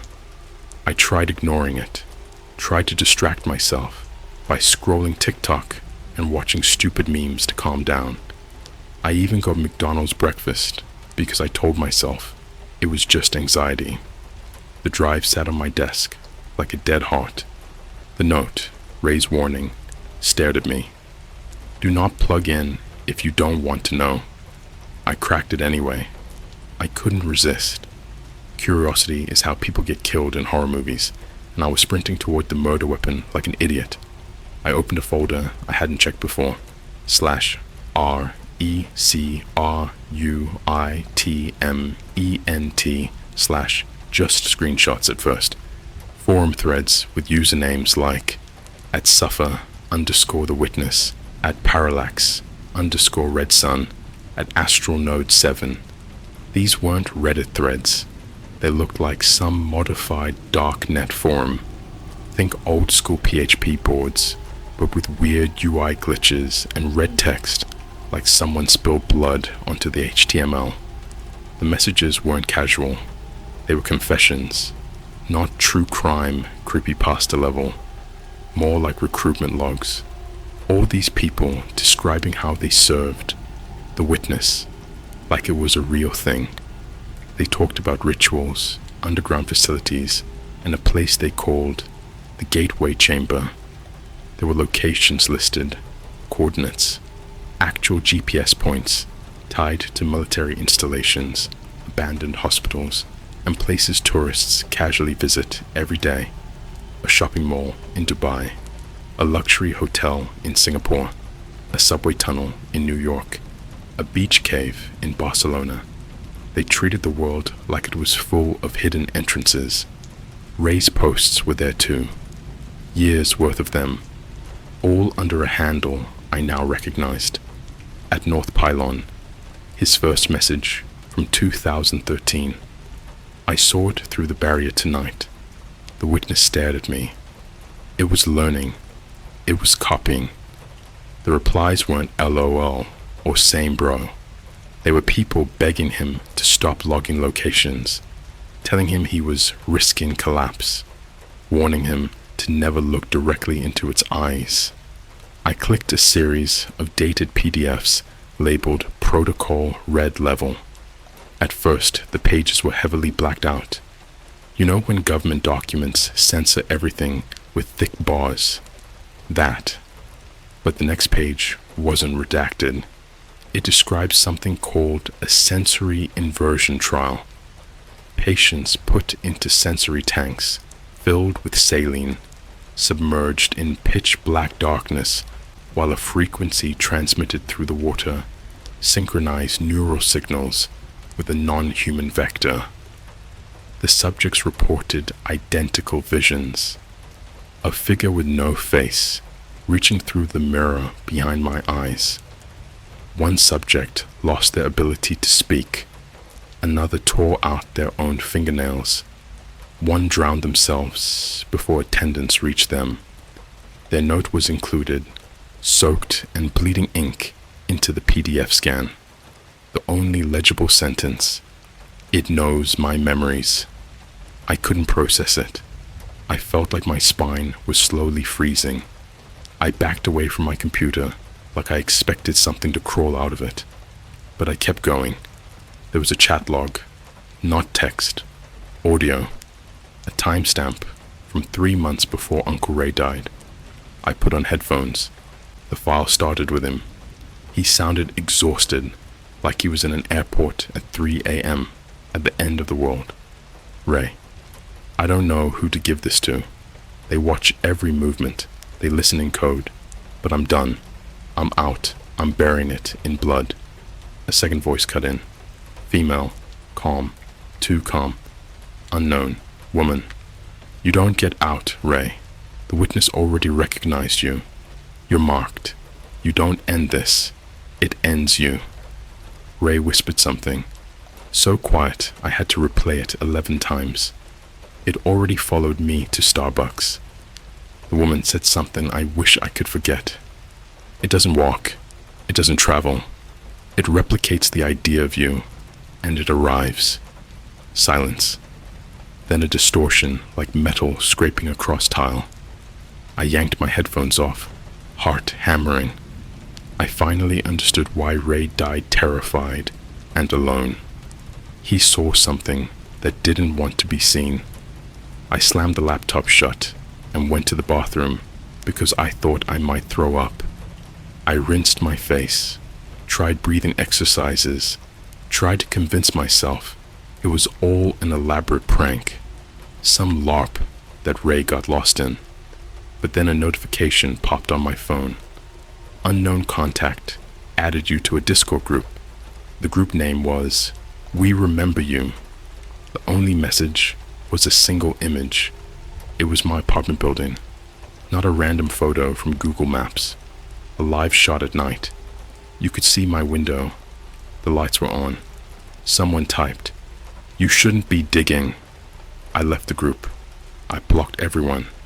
I shut off my phone, unplugged the computer, turned off the lights, curled into a ball on the couch like a child. Then, the knocking started. Not loud, not like angry banging, just sharp, steady taps on my apartment door at 2:13 a.m. No footsteps, no shuffling, just tapping. 3 knocks, a pause, 3 knocks again, like Morse code, like someone trying to send a message. I didn't open the door. I didn't look through the peephole. I stood frozen a few feet away, staring at the door handle, like it might start turning on its own. When the knock stopped, I thought it was over, but then, under the door frame, a shadow, not a person's shadow, not a silhouette under hallway light, invisible, just darker than the dark around it, like there was a hole in the air. I held my breath until my lungs burned. Eventually, the shadow faded, or maybe it moved. Maybe it slid under the crack. Maybe it slipped into the walls. I don't know. That was last night. I went back to the USB today. I don't know why. Maybe I'm sick in the head. Maybe I can't stop because my brain is wired wrong. Maybe that thing outside is already inside me. I opened a folder labeled gateway/access keys/test subjects. There were IDs, photos, driver's licenses, normal people, college kids, delivery drivers, bank tellers, one girl who worked at Starbucks in Valletta. Then I reached the bottom, and I froze. There was a file labeled with my name, my real name, photo, age, address, dated 8 months before Ray died. No description, just one line written beneath it. The witness selects memory anchors. That's when I realized the story I'm writing here isn't entertainment. It's a warning. And maybe I'm already too late. If I don't post again, don't DM me. Don't try to contact me. Don't try to investigate because you think this is fake. Just stay away from anything called Project Gateway. And whatever you do, don't look at the cameras in McDonald's after 3 a.m. I couldn't sleep after finding my name on that flash drive.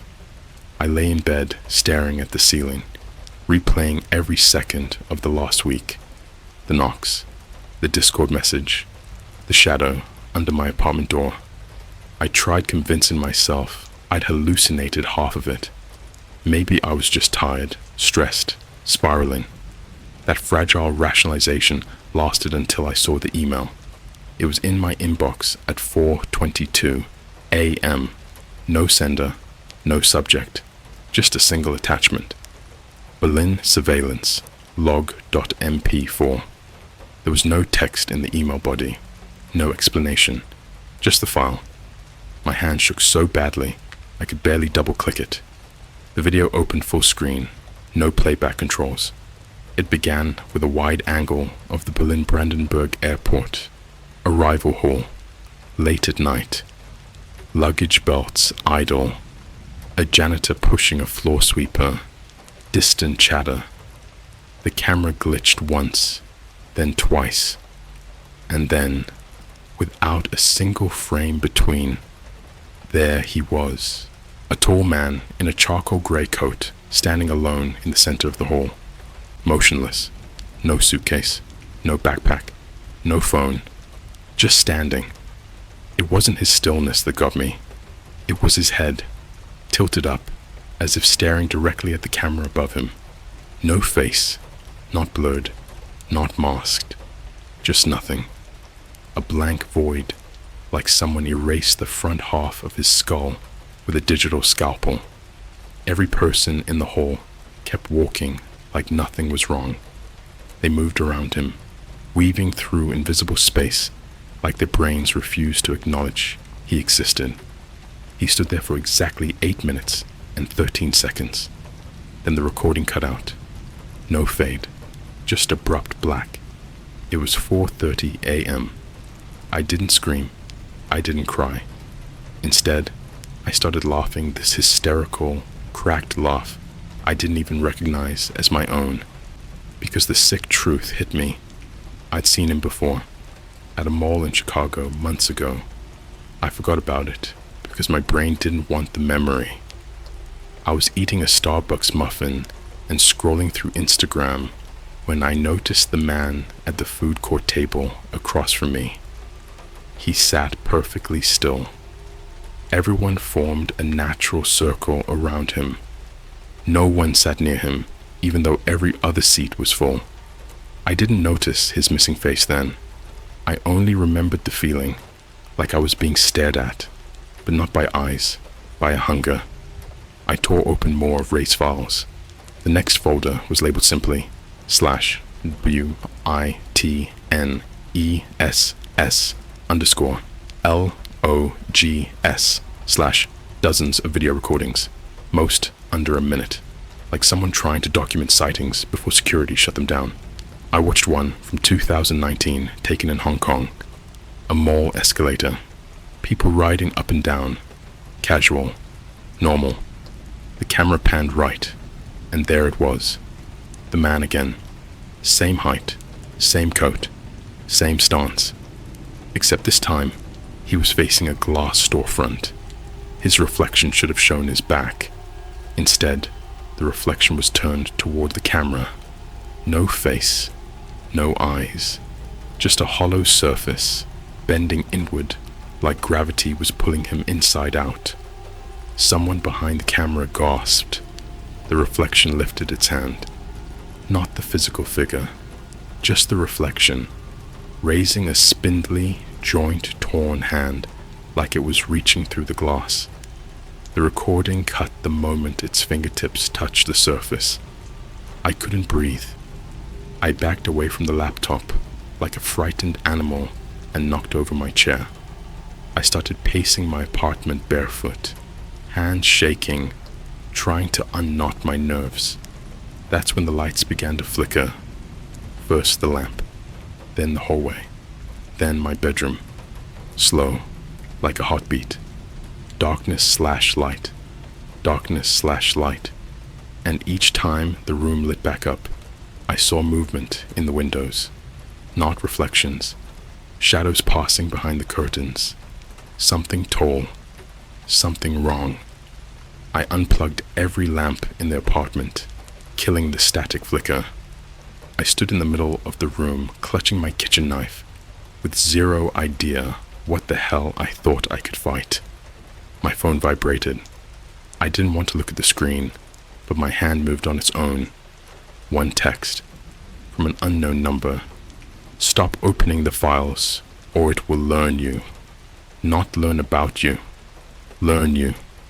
Like it was trying to copy my mind. I locked myself in the bathroom because it had no windows. I sat on the cold tile floor, trying to regulate my breathing. No matter how hard I tried, I could hear this faint, wet sound, the kind of sound pipes make when something is moving inside them. Except it wasn't the pipes. It was coming from the other side of the bathroom door, slow dragging, thick, wet. I pressed my ear to the wood. Something was breathing on the other side, not fast, panicked breathing.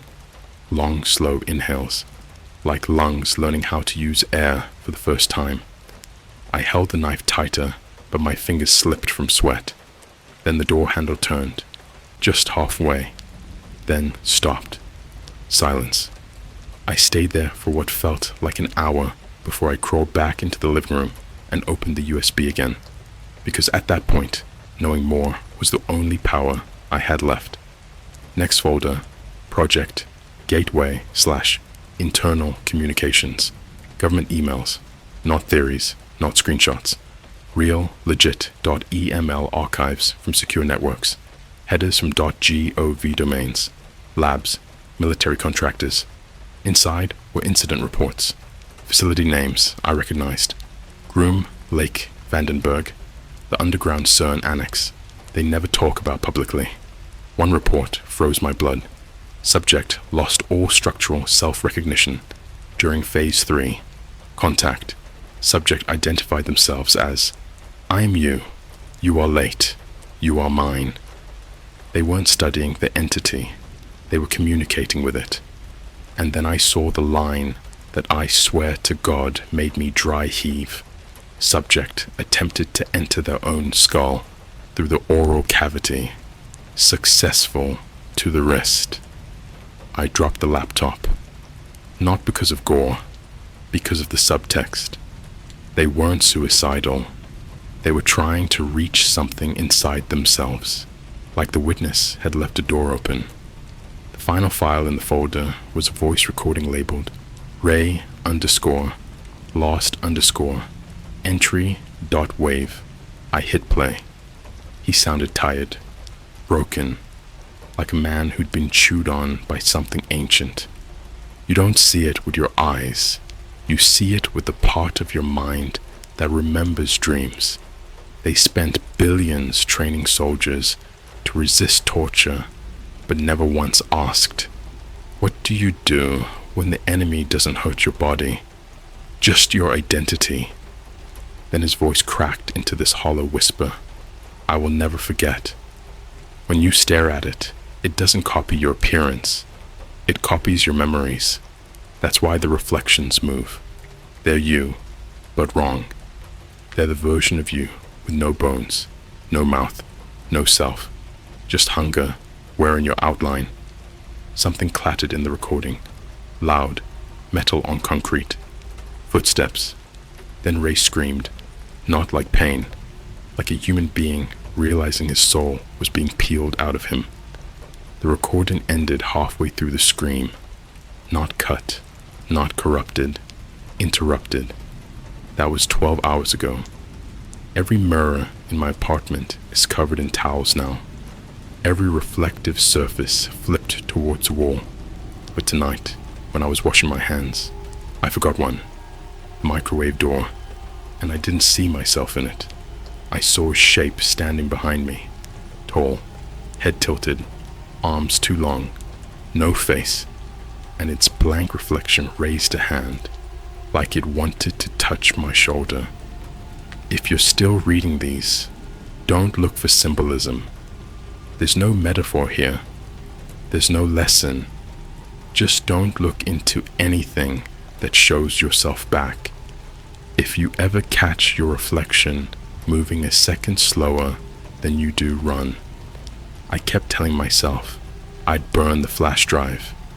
I even held a lighter to it once, thumb trembling on the wheel, the flame guttering against plastic. But I couldn't do it. Not because I wanted to know more. No, that curiosity was long gone. It was fear. The same kind you feel when you see a car accident and you can't look away. Not morbid fascination, but this animal instinct that says watch it, understand it, or it will happen to you next. Like the threat isn't coming from outside, but from some blind spot behind your thoughts. The flash drive didn't contain information. It contained contact. And the more I opened, the more that contact reached back. There was one folder I hadn't touched yet. /restricted /sites /Svalbard_vault / I recognize the name. The Svalbard Global Seed Vault. People call it the Doomsday Vault. A place where every seed on Earth is stored underground in case the world ever needs to start over. But these files didn't show wheat and barley packets. They showed concrete corridors drenched in emergency lights, sealed doors with hazard symbols, and scientists wearing suits designed for chemical warfare, not botany. I opened the first video. The footage started mid-argument. A lab hallway, fluorescent lights shaking, dust falling from the ceiling. Chaos. A man in a lab coat was screaming at someone behind the camera. Close the inner gate. For God's sake, close it. Alarms in the background. Sirens like something military, not laboratory. The man slammed his palms against a steel blast door with a hazard triangle painted on it. Biohazard, radiation, experimental weapon, layers of warnings. The door wouldn't shut. He tried ramming his shoulder against it. Then the camera turned towards the open doorway behind him. I saw nothing at first, just darkness. Then something stepped out, not fast, not lunging. A slow, delicate movement, like someone walking through a pool and letting the water push around their legs. The shape was human-sized, but its proportions were wrong. Its arms ended too low. Its head leaned too far back. Its torso seemed stretched, as if gravity didn't pull on it the way it pulls on us. And when its feet hit the light, there were no shadows, like light couldn't understand what it was touching. The man in the lab coat said a single word before the camera feed cut to static. Witness. I sat frozen in my chair, laptop glowing in the dark like a wound.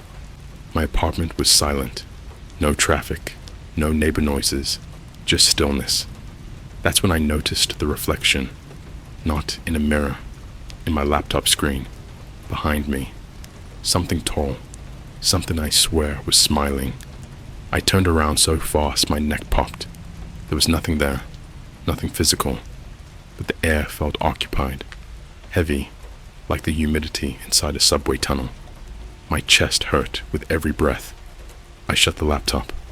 I didn't sleep. I didn't move. For hours, I sat there on the couch, knees pulled up, blanket over my head like some terrified child. At some point, I must have dozed off, because I woke to a sound I couldn't mistake. Children, laughing, not from outside, not from upstairs, not from the hallway, from my computer speakers. I scrambled over the couch, slamming keys, trying to mute the audio, but the laughing wasn't a file. It wasn't an alert. It was streaming. A window opened on its own. Folder path /project_gateway/behavior_logs/subject_k. The file name was childish handwriting. School_time_playback.mp4. The video began in a classroom, not a normal one. The desks were arranged around a glass observation wall. Behind it sat a metal chair with straps on the arms and legs, the kind you see in psychiatric wards. A small kid, maybe 6 years old, sat on the floor beside his desk, drawing on a sheet of paper with a crayon. All the other children were silent, not trying to be quiet, silent, still, unbreathing, limbs slack, mouths open, frozen as mannequins. The only sound was the kid scribbling his crayon. Then he stopped, slowly, like someone whispered into his ear. He lifted the drawing. The camera zoomed in. It was crude, but unmistakable. A figure with no face, arms too long, fingers like needles. Underneath, the child had written, "He stands behind the eyes." The glass panel behind the teacher's desk cracked, a tiny spiderweb fracture, then cracked again and again. A hand, thin, pressed against the glass from the other side. The video ended. No screaming, no chaos, no final jump scare. Just that hand, sliding down the glass, like someone was smearing fingerprints across a mirror. It was morning. My window was bright with daylight that didn't feel like safety. Usually sunlight means you've survived the night, but after seeing that recording, it felt like morning wasn't the end of anything. It was the start. I packed a bag, water bottle, clothes, cash, the flash drive. I didn't know where I was going, but I knew I couldn't stay. I stepped into the hallway of my building. A man stood there, tall, gray coat, shoes wet like he'd walked through snow, except Chicago was bone dry. He was facing my door, head slightly cocked, hands at his sides, No posture of a person waiting, more like someone listening for heartbeats through walls. I didn't breathe. I didn't blink. I didn't speak. He didn't either. He raised his hand and pressed his palm against my door number. The metal distorted, not dented, not heated, bent inwards like gravity reversed. I backed inside. My knees hit the floor. I slammed the door shut and locked every bolt I had. When I finally stood, I caught something in the corner of my eye. Not in the window, not in the door peephole, in the reflection of the oven. A face, not his, mine. But it moved before I did. My lips curled upward into a smile, but I wasn't smiling. The reflection stared at me with my eyes, but the pupils were huge, like tunnels, and it whispered, without my mouth moving, "You've already let me in." I covered the oven door with a towel. I unplugged the TV, the microwave, every screen, but when I turned around, the reflection was still there. Not in glass, not in metal, standing in front of me, tall, head tilted, arms too long, like I had finally crossed the threshold, like it no longer needed mirrors. I don't know what day it is anymore. Time doesn't move the same now, not when you've seen your own face whisper with someone else's voice, not when you've watched the shape of your body detach and behave like a puppet wearing your skin. I tried hiding from every reflective surface, but it followed me anyway. I left the apartment in a hurry, only grabbing the flash drive and whatever clothes I was already wearing. I didn't lock the door. Part of me was terrified that if I turned the key, I'd see my hand move a second before the rest of my arm. I took an Uber to the city center. I don't even remember ordering it. The driver never spoke. He never checked his phone, never blinked. He drove with his hands at 10 and 2, like a mannequin someone jammed into a uniform. No music, not even road noise, as if the world around the car had been muted. I asked him once, quietly, "You ever heard of Project Gateway?" He kept staring forward. Then, without stopping at a single red light, he asked, "Why do you think they need windows in cars?" He didn't say it like a question. He said it like a reminder. I got out at the next intersection and left the door open. I walked for hours. I don't remember turning corners or waiting at crosswalks. I just kept moving until I ended up downtown, beneath a building everyone in Chicago recognizes without thinking, the Art Institute. I must have stood there a long time because an old security guard eventually walked up and asked if I needed help. He spoke like he wasn't worried about me, but about what might be behind me. I didn't answer him. I just asked, "Is there a way below the museum? Like a storage tunnel or something? Any kind of basement?" He stared at me for a long time before finally giving a slow nod.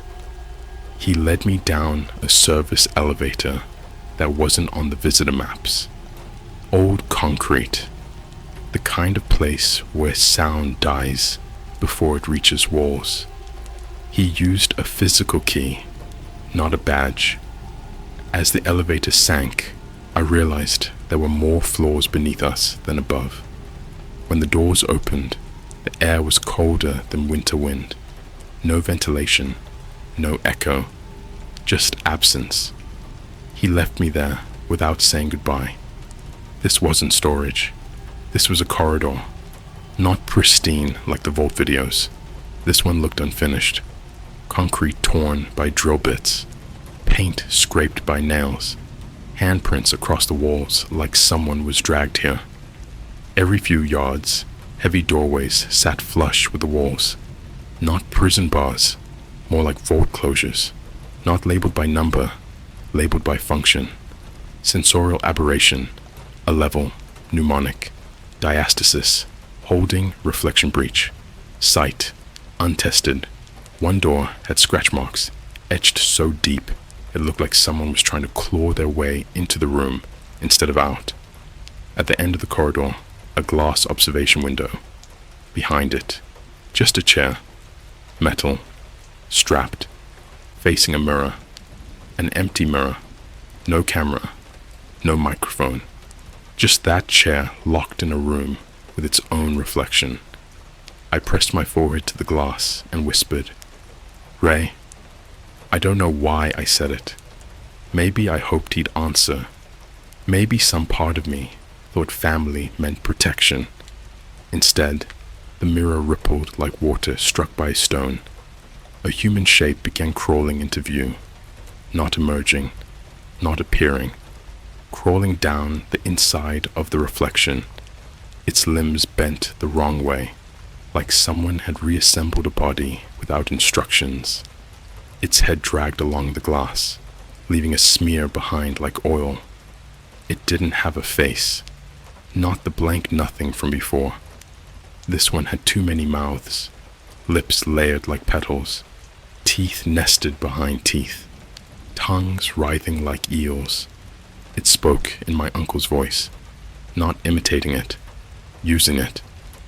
We opened the door too wide.